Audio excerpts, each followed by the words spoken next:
चूहे जिस घर में रहते हैं उसी घर का अनाज खाते हैं और उसी घर की नींव को कमजोर करते हैं। मकान मालिक चूहों को जितना ज्यादा खिलाता है, चूहे उतने मजबूत होते हैं, उतने मोटे होते हैं और उतना ज्यादा स्पीड से उस घर की नींव को खोखला करना शुरू करते हैं। और यह भारत में भी हो रहा है। पिछले सप्ताह जब भारत की क्रिकेट टीम ने पाकिस्तान को हराया था और भारत के लोग जब खुशियां मना रहे थे, पटाखे फोड़ रहे थे, तब भी भारतीयों पे कई स्थानों पे हमला हुआ था। और अब भारत ने जब चैंपियंस ट्रॉफी जीत लिया और न्यूजीलैंड को हराया, पाकिस्तान को नहीं बल्कि न्यूजीलैंड को हराया, पाकिस्तान तो पहले बाहर हो गया था, तो भी जो लोग खुशी मना रहे थे, पटाखे चला रहे थे, जुलूस निकाल रहे थे, उन पे हमला हुआ है। और बाकी तो छोड़िए, मध्य प्रदेश में हमला हुआ है, इंदौर के पास महू में हमला हुआ है। मैंने मध्य प्रदेश का नाम इसलिए लिया क्योंकि मध्य प्रदेश में राष्ट्रवादी सरकार है। मैं पहले भी कई बार कह चुका हूं, डॉक्टर बहुत अच्छा हो, अगर दवाई गड़बड़ है तो बीमारी ठीक नहीं होगी। ड्राइवर बहुत अच्छा हो, अगर गाड़ी गड़बड़ है तो यात्रा सुरक्षित नहीं होगी। मिस्त्री बहुत अच्छा हो, अगर आपका बिल्डिंग मटेरियल घटिया है तो घर सुरक्षित नहीं होगा। वैसे ही शासक बहुत अच्छा हो, लेकिन अगर आपके नियम कानून घटिया हैं तो देश सुरक्षित नहीं होगा। और यही हुआ। मध्य प्रदेश जहां ट्रिपल इंजन की सरकार है इंदौर में, वहां पे भी रात में चैंपियंस ट्रॉफी जीतने के बाद जब कुछ लोग जश्न मना रहे थे, जुलूस निकाल रहे थे, तो उनके ऊपर हमला हो गया। पेट्रोल बम से हमला, पत्थरों से हमला। ऐसे लगता पेट्रोल बम और पत्थर पहले इकट्ठा करके रखा हुआ था कि हां आज भारत जीतेगा तो जश्न होगा, जुलूस निकलेगा, फिर हम हमला करेंगे। एक सवाल यह भी बनता है कि दुबई में भी हिंदू रहते हैं, और कल जब चैंपियंस ट्रॉफी में भारत जीता तो दुबई के लोगों ने भी जश्न मनाया, पटाखे फोड़े, जो दुबई में हिंदू रहते हैं। तो दुबई में हमला क्यों नहीं हुआ? सिंगापुर में भी हिंदू रहते हैं, वहां उन्होंने जश्न मनाया चैंपियंस ट्रॉफी जीतने के बाद, तो सिंगापुर में हिंदुओं पे हमला क्यों नहीं हुआ? अमेरिका में भी भारतीय रहते हैं, हिंदू रहते हैं, वहां पे भारतीयों ने जश्न मनाया, तो वहां क्यों नहीं हमला हुआ? और भारत में बंगाल छोड़िए, केरल छोड़िए, जहां कांग्रेस की सरकार है, डीएमके की सरकार है, टीएमसी की सरकार है, वामपंथियों की सरकार है, वहां तो छोड़िए, जहां भाजपा की सरकार है वहां भी हमला हो गया। क्योंकि डॉक्टर लाख अच्छा हो, दवाई घटिया हो तो बीमारी ठीक नहीं होती। शासक लाख अच्छा हो, नियम कानून घटिया है तो अराजकता कम नहीं होती। मैं पिछले कई बार कह चुका हूं, मुगलों ने 500 साल के शासन में 1000 मदरसे खोले थे, और भारत में स्वतंत्रता के बाद 75 साल में 3 लाख मदरसे खुले हैं। मदरसे नफरत की फैक्ट्री है। मदरसों में भारत के प्रति नफरत सिखाया जाता है। भारत का त्योहार मनाना हराम, भारत की वेशभूषा हराम, भारत की संस्कृति हराम, भारत की विचारधारा हराम, सब कुछ, भारत का जीतना भी हराम।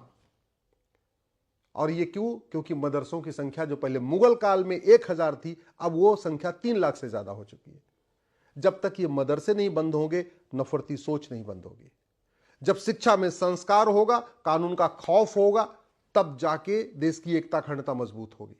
इसके पहले फ्रांस में हो चुका है। फ्रांस ने फुटबॉल मैच में मोरक्को को हराया, तो मोरक्को के जिन घुसपैठियों को उन्होंने शरण दिया था फ्रांस ने, वो उन्होंने पूरे फ्रांस में आगजनी कर दिया। इसके पहले भारत में हो चुका है। भारत ने बांग्लादेश को हराया, फिर भारत के लोग जश्न मनाने निकले तो भारत में उन पर पत्थरबाजी हो गई। भारत के लोग पाकिस्तान को हराते हैं, जश्न मनाते हैं, फिर भी पत्थरबाजी होती है। और अब तो आश्चर्य की बात है कि न्यूजीलैंड को हराया तो भी पत्थरबाजी। यह सोच बड़ी खतरनाक है। एक बात याद रखिएगा, पहले एक जयचंद था, अब हर जिले में 2-4 जयचंद हैं जो सांसद बनने के लिए, प्रधान बनने के लिए, पार्षद बनने के लिए, विधायक बनने के लिए जयचंद बन जाते हैं। पहले एक औरंगजेब था, अब हर जिले में 2-4 औरंगजेब है। तो औरंगजेब की संख्या बढ़ रही है, जयचंदों की भी संख्या बढ़ रही है। पहले 1000 मदरसे थे, अभी 3 लाख मदरसे हैं, तो मदरसों की भी संख्या बढ़ रही है। इसलिए खतरे बढ़ रहे हैं। और सबसे बड़ा खतरा जानते हैं, प्रतिदिन 1000 बेटियां लफ्ज़ का शिकार हो रही हैं। दुर्भाग्यवश इसके ऊपर चर्चा ही नहीं हो रही, ना संसद में चर्चा हो रही, ना विधानसभा में चर्चा हो रही है। प्रतिदिन 10,000 हिंदुओं का धर्मांतरण हो रहा है। धर्मांतरण रोकने के लिए हमारे पूर्वजों ने सब कुछ अपना न्यौछावर कर दिया। गुरु तेग बहादुर जी ने अपना बलिदान किया, गुरु गोविंद सिंह जी ने बलिदान किया, संभाजी महाराज ने किया, शिवाजी महाराज ने किया। और हम लव जिहाद और धर्मांतरण के खिलाफ कठोर कानून नहीं बना रहे। ड्रग्स जिहाद के जरिए हिंदू लड़के और लड़कियों को टारगेट किया जा रहा है, उनको नपुंसक बनाया जा रहा है, उनको बाज बनाया जा रहा है। हम ड्रग के खिलाफ कठोर कानून नहीं बना रहे। 6 करोड़ घुसपैठिए पहले से भारत में आ चुके हैं, रह रहे, अभी आना बंद नहीं हुआ, जा कोई नहीं रहे भारत से और आना बंद नहीं हुआ, तो लगातार संख्या बढ़ रही है। और ये घुसपैठिए हर साल बच्चा भी पैदा कर रहे, जनसंख्या विस्फोट कर रहे। इस पे चर्चा नहीं हो रही है। न लव जिहाद के ऊपर संसद में चर्चा हो रही है, न लैंड जिहाद के ऊपर संसद में चर्चा हो रही है, न ड्रग जिहाद के ऊपर संसद में चर्चा हो रही है, न घुसपैठ जिहाद पे चर्चा हो रही है, न धर्मांतरण जिहाद पे संसद में चर्चा हो रही है, जनसंख्या जिहाद पे संसद में चर्चा हो रही है। जबकि ये जितने तरीके की भारत में जिहाद चल रहे हैं, इनको सबको चीन ने कंट्रोल किया है। कैसे कंट्रोल किया? चीन के प्रधानमंत्री राष्ट्रपति घर घर थोड़ी जाते हैं, बस उन्होंने कानून बना दिया, कानून का ऐसा खौफ पैदा कर दिया कि क्या मजाल कि कोई चीन में ऐसी हरकत कर ले। लेकिन नहीं, अजान में 5 बार चिल्ला चिल्ला के कहा जा रहा है कि तुम्हारे ब्रह्मा विष्णु महेश पूजा योग्य नहीं है, तुम्हारे राम कृष्ण हनुमान पूजा योग्य नहीं है, तुम्हारे तिरुपति बालाजी गणेश जी पूजा योग्य नहीं है, तुम्हारी दुर्गा लक्ष्मी सरस्वती पूजा योग्य नहीं है, तुम्हारे भगवान बुद्ध महावीर पूजा योग्य नहीं है, तुम्हारे 10 गुरु गुरु तेग बहादुर गुरु गोविंद सिंह जी पूजा योग्य नहीं है। इसके बावजूद अजान को बैन करने पर संसद में चर्चा नहीं हो रही है। जब तक कानून नहीं बदलेंगे तब तक व्यवस्था नहीं बदलेगी, जब तक कानून नहीं बदलेंगे तब तक सोच नहीं बदलेगी। भारत को बचाना है तो मजहब के आधार पर जितने नियम कानून चल रहे हैं इनको खत्म करिए। भारत को बचाना है तो मजहब के आधार पर जो आयोग बना हुआ है, मजहब के आधार पर जो बोर्ड बना है, मजहब के आधार पर जो ट्रिब्यूनल बना है, मजहब के आधार पर जो मंत्रालय बना है, मजहब के आधार पर जो योजनाएं चल रही हैं, मजहब के आधार पर जो लोन दिया जा रहा है, मजहब के आधार पर जो वजीफा दिया जा रहा है, इसको बंद करिए। भारत को बचाना है तो समान शिक्षा लागू करिए, समान नागरिक संहिता लागू करिए, घुसपैठ नियंत्रण कानून बनाइए, धर्मांतरण नियंत्रण कानून बनाइए, जनसंख्या नियंत्रण कानून बनाइए। भारत को बचाना है समान धर्मस्थल संहिता लागू करिए। भारत को बचाना है तो जो 10 लाख एकड़ जमीन वक्फ बोर्ड कब्जा करके बैठा उस जमीनों को वापस लीजिए। भारत को बचाना है तो जो 10 लाख एकड़ जमीन अंग्रेजों ने चर्च को दे दिया था, मिशनरियों को दे दिया था, उनका लीज पूरा हो चुका है 99 साल का, उसको वापस लीजिए। भारत को बचाना है तो जो विदेशी फंडिंग आ रही है एफसीआरए के जरिए उसको खत्म करिए। एक भी अगर अंग्रेजों का कानून छूटा तो भारत सुरक्षित नहीं बचेगा। एक भी कांग्रेसी कानून अगर छूटा तो भारत सुरक्षित नहीं बचेगा। जो काम मुगलों ने तलवार के दम पे किया था वो सारे काम अंग्रेजों ने कानून बना बना के किया था। इसलिए मुगलों की चर्चा करने से देश का भला नहीं होगा, मुगलों का नामो निशान मिटाना पड़ेगा। अंग्रेजों की चर्चा करके देश का भला नहीं होगा, अंग्रेजों द्वारा बनाए गए 100% नियम कानूनों को खत्म करना पड़ेगा। और वैसे ही कांग्रेस को कोसने से देश का कोई भला नहीं होगा, कांग्रेस के द्वारा बनाए गए सभी नियम कानूनों को खत्म करना पड़ेगा, नया कानून बनाना पड़ेगा। मैं किसी भी कांग्रेसी से, किसी भी नेता, किसी भी अभिनेता, लेखक, बुद्धिजीवी, पत्रकार, कलमकार से पब्लिक डिबेट के लिए तैयार हूं कि मुझे यह बता दे कि अंग्रेजों ने एक कानून भारत को मजबूत करने के लिए बनाया हो। ऐसे ही मैं किसी भी कांग्रेसी नेता, अभिनेता, लेखक, बुद्धिजीवी, पत्रकार, कलमकार से ओपन डिबेट के लिए तैयार हूं।